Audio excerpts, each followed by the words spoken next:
Сәлеметсіздер ме балалар? Бүгінгі сабағымыздың тақырыбы өзеннің көркем нақыштары.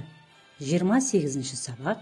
Оқулықтарыңызда 118-121 беттер.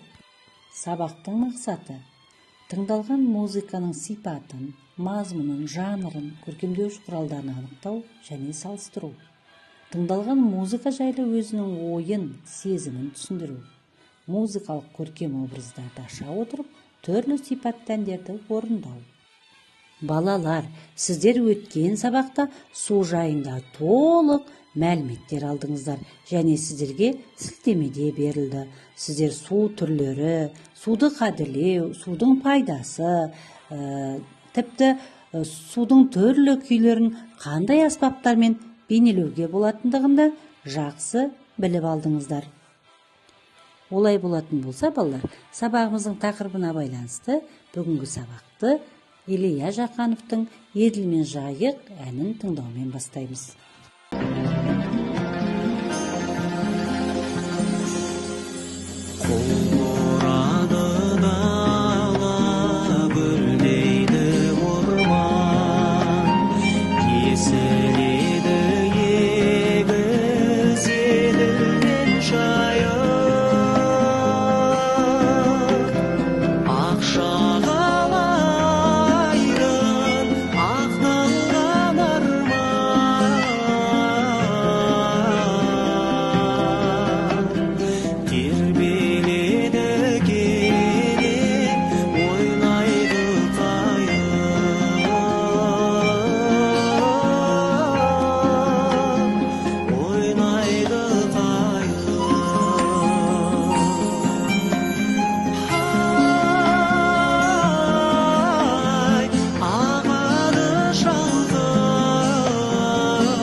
Сұрақ: әнді кім жазған?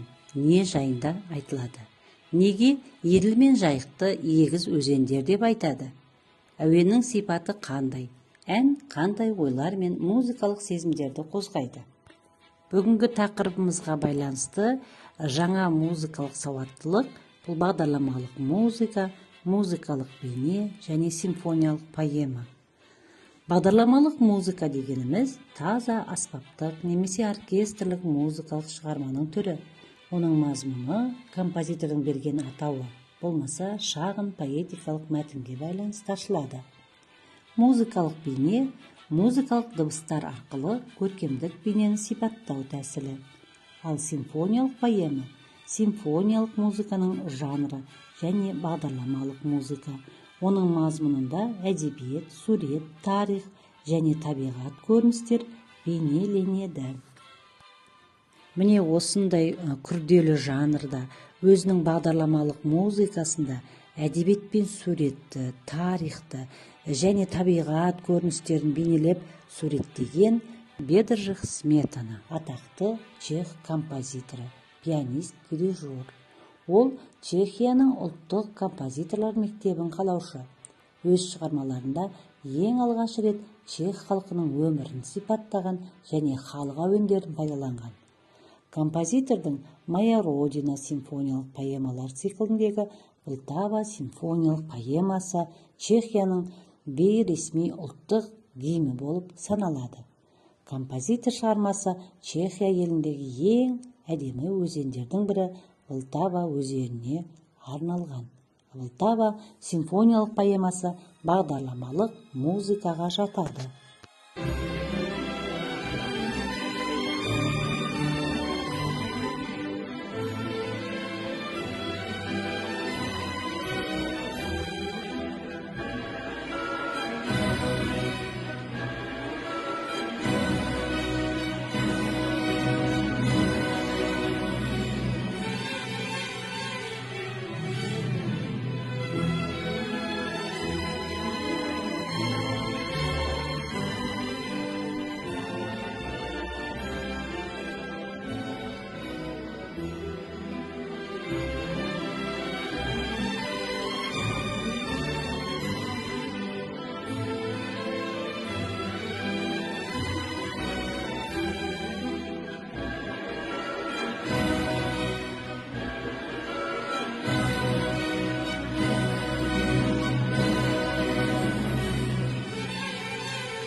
Мына сұрақтарға жауап бер. Композитор шығармасында қандай өзенді суреттеді? Шығарманы тыңдағанда көз алдыңа не елестеттің? Шығармада өзеннің музыкалық бейнесі қандай сезімдерді қозғайды? Бағдарламалық музыка дегенді қалай түсінесің? Өткен сабақта Бәкір Тәжібаевтың Ақбұлақ әнін үйренген болатынсыздар. Енді сол әнді тағы да бір есімізге түсіріп, сүйемелдеумен айтып үйренейік.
Балалар, оқулықтарыңыздың 121 бетінде қазақ халқының су туралы мақал-мәтелдері берілген.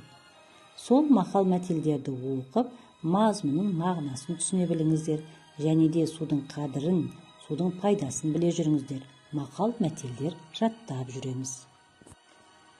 Сабағымызды қорыта келе, мына сұрақтар төңірегінде ойлана жүріңіздер.